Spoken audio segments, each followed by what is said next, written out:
ମାଛ ଆସିଲା ପାଣିଖିଆ ମାଛ ଆସିଛି ପାଣିଖିଆ ଚିଙ୍ଗୁଡ଼ି ରୋହି ତମେ କ'ଣ ନବ ଭାଇ କି ମାଛ ଆସିଛି କ'ଣ ମାଛ ଅଛି ଦେଖିଲେ ସାଙ୍ଗେ ସାଙ୍ଗେ ଘରେ ଆସିକି ପହଞ୍ଚିଗଲେ ରୋହି ମାଛ ରେଟ୍ କ'ଣ ଅଛି ପାଣିଖିଆ 150 ଚିଙ୍ଗୁଡ଼ି 200 ତ ଶସ୍ତାରେ ଦିଆଯାଉଛି ମାଛ ଆଜି ବିକିବା ସରିଲାଣି ଆସିକି ଜଙ୍ଗାର ଗୋଟେ ବିକା ହେଲା ସବୁ ଚିଙ୍ଗୁଡ଼ି ତ ବଡ଼ ବଡ଼ ଚିଙ୍ଗୁଡ଼ି ହେଇଛି ଆଉ ଛୋଟ ସାଇଜ୍ଟା ବେଶୀ ବଡ଼ ନୁହଁ ଚିଙ୍ଗୁଡ଼ି ଛୋଟଟା ଅଧିକ ଦାମ ମାଛଟା ତ ସାଇଜ୍ ଆସୁଛି ବଡ଼ ଆଉ ଇଏ କିନ୍ତୁ ଛୋଟ ହେଇକି ଚିଙ୍ଗୁଡ଼ିଟା 200 ଆଠୁ ବଡ଼ ଚିଙ୍ଗୁଡ଼ିଟା ଭଲ କେଉଁ ମାଛ ନେବ ଯେ ତୁମେ ମୁଁ ରୋହି ନେବି ରୋହି ନେବ ମ୍ୟାଡ଼ାମ ସାରଙ୍କ ଯୋଡ଼ି ସରିଲା ଆଜି ପାଟପୁର ଲାଗିଛି ମ୍ୟାଡ଼ାମ ପାଟପୁର ଆମଲା 3 ରାତି ଯାଇପାରିଲିନି ଆଉ ମାଛ ପଡ଼ା ରୟାଲ ଚ୍ୟାଲେଞ୍ଜ 4 ରାତି ବର୍ଷ ମାଛ ବେପାରୀ ସିଏ ତମେ କ'ଣ କରୁଛ କି ମୋର ମେଳନରେ ଚାଉମିନ ଚାଟ କେମିତି ଲାଗୁଛି ଚାଉମିନ ଚାଟ ଆମେ ଗଲେ କେତେବେଳେ ଖାଇବ ସାଗର ଖାନ ଯାଇଥିଲି ବଳପୁର ଯାଇଥିଲା ସାକର ବେଳକୁ ଆମର ଘରଟେ ଅଣସୁଧିଆ ହେଇଗଲା ବଡ଼ ଚାଲିଗଲେ ଯେ ଆମେ ଆଉ ଯାଇପାରିଲୁନି ସେଥିଲାଗି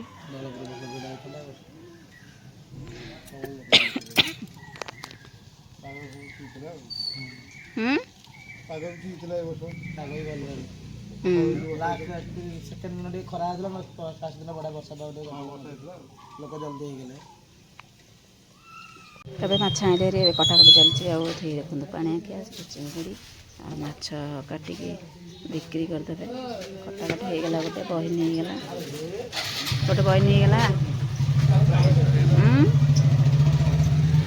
ମାଛ କାଟିଦିଅ କ'ଣ ହେଲା ମାଛ କଟାକଟି ସରିଲା କ'ଣରେ କ'ଣ କହିଲେ ସିନା କ'ଣ କରିବି ହେଉଛି ଚିକେନ୍ ଆଜି ହେବ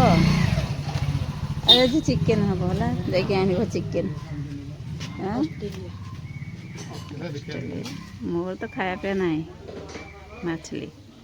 ମାଛଲି କି ଆଣିଛ ମୋର ଖାଇବାର ନାହିଁ ଆଉ ରୋହି ସେଠି ତ ଥୁଆ ହେଇଯାଇଛି ଆଉ ଏବେ ବା ଯାଇଛନ୍ତି କୋଡ଼କୁ ଯାଇଛନ୍ତି ପଇସା ଦେଇକି ଯାଇଛନ୍ତି ସେଠି ରଖା ହେଇଛି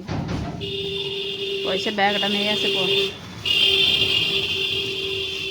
ଯିବ ପଡ଼େ ଖାଇବ ନା କ'ଣ ଖାଇବନି ତ କିଛି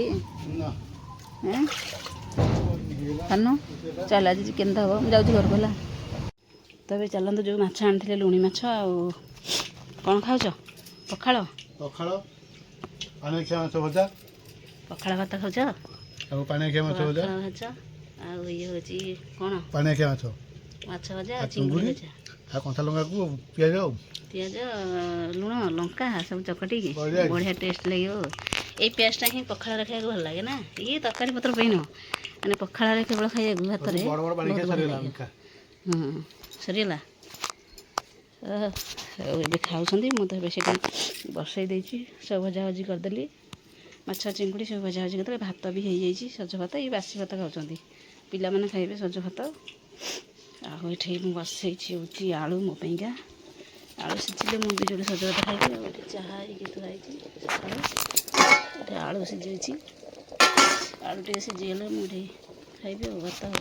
ଚିକେନ୍ ବି ଆସିକି ଥୁଆ ହେଇଗଲାଣି ଚିକେନ୍ ବି ଆଜି ତରକାରୀ ହେବ ସକାଳୁ ଆସିଗଲେ ମୁଁ ଚୁଲି ପାଖକୁ ଆଉ ବସେଇ ଦେଇଛି ଏଠି ତେଜପତ୍ର ଆଉ ମିଶିରି ସବୁ ଫୁଟୁଛି ବାହାରିକା ଆଉ ଫୁଟୁଛି ସାନ ପିଇବ ବୋଲି ତାର ଟିକେ କାଶ ହେଉଛି ଭଲ ହେଇନି ଆଉ ଚୁଲି ପାଖକୁ ଆସିଲି ହେରି ଆଉ ସବୁ କାମ ସରିଲାଣି ଏବେ ରୋଷେଇ ଆୟୁଷ ଏଠି କ'ଣ କରୁଛି ବ୍ୟାଟ୍ ତିଆରି କରିଦେଲୁ ବଢ଼ିଆ ହେଇଛି ତ ବଢ଼ିଆ ହେଇଛି ତ ବ୍ୟାଟ୍ ଗୁଡ଼ାକ ଦେଖନ୍ତୁ ଆପଣ ମାନେ ଆୟୁଷର କଳା ହେଲା କେତେ ସୁନ୍ଦର ଭାବରେ ତିଆରି କରିଛନ୍ତି ବ୍ୟାଟ୍ ଗୁଡ଼ା ସବୁ ହେଲା ବ୍ୟାଟ୍ କେତେ ସୁନ୍ଦର ତିଆରି କରିଛି ହେଲା ଏତେ ସୁନ୍ଦର କେଉଁଠୁ ଶିଖିଲୁ ମୁଁ ନିଜକୁ ନିଜେ ତିଆରି କରିଦେଉଛି ହଉ ସବୁଠାରୁ କେଉଁଟା ବେଷ୍ଟ ହେଇଛି ଆପଣ ଏଇ ଚାରିଟା ଭିତରୁ ଏଇଟା ଏଇ ଚାରିଟା ଭିତରୁ କେଉଁଟା ବେଷ୍ଟ ହେଇଛି ଆପଣମାନେ କମେଣ୍ଟ କରିକି କହିବେ କେଉଁଟା ହେଇଛି କହିବେ ଆଉ ହଁ ତତେ କେଉଁଟା ଭଲ ଲାଗୁଛି ରାଜା ମୋତେ ସବୁ ଭଲ ଲାଗୁଛି ମୋତେ ଏଇଗୁଡ଼ା ନାଲିଆଟା ଭଲ ଲାଗୁଛି ନାଲିଆଟା ଭଲ ଲାଗୁଛି ଦେଖି ଦେଖ ହଁ ଏଇଟା ବଢ଼ିଆ ଲାଗୁଛି ଆଉ ପୁଅ ଏବେ ଗାଧେଇକି ପଳେଇ ଆସିଲେ। ମୋତେ ସବୁଠାରୁ ଏଇ ଏସ୍ଏସ୍ଟା ଭଲ ଲାଗୁଛି। ଭଲ ହେଉଛି। ଏ ମାଟି କୁଆଡ଼େ ଗଲେ ଭାଇ ବାବା ସବୁ କୁଆଡ଼େ ପଳେଇଲେ? ଶିବୁନା କ'ଣ କରୁଛୁ ଏଠି ବସିକି? କ'ଣ କରୁଛୁ? ମୋବାଇଲ ଜଗୁଛୁ। ଦୋକାନ ଜଗିଛୁ ଗୋଟେ ମୋବାଇଲ ଜଗିଛୁ। ମୋବାଇଲ ଜଗିଛି। ମୋବାଇଲ ଜଗିନି ମାନେ ଦୋକାନ ଜଗିଛୁ। ମୋବାଇଲ ଚଲାଉଛୁ ସେଇ ଯୁଗ ହେଲା।